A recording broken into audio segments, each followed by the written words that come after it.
How to activate T-Mobile International Roaming 2025. International roaming can either save you or cost you hundreds of dollars. Most people assume T-Mobile roaming works automatically, but here's why you should always double-check before traveling in 2025. First, sign into your T-Mobile account using the app or website. Go to Account Settings, select your line, and make sure international roaming is enabled.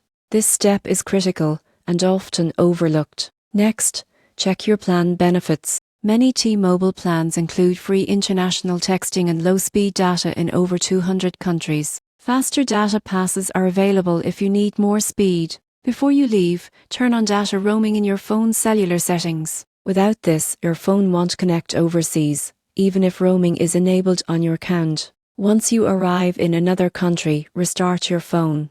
You'll receive a welcome text confirming roaming access and any applicable charges. You won't believe how many issues are fixed by a simple restart. Here's the surprising truth. You're only charged for calls you make or receive. Incoming texts are usually free, and messaging apps work well on roaming data. If you want to avoid charges entirely, use Wi-Fi calling. T-Mobile supports Wi-Fi calling internationally, which can save a lot of money. Activating roaming ahead of time takes minutes and can prevent massive bills later. Subscribe for more travel smart mobile tips that keep you connected without stress.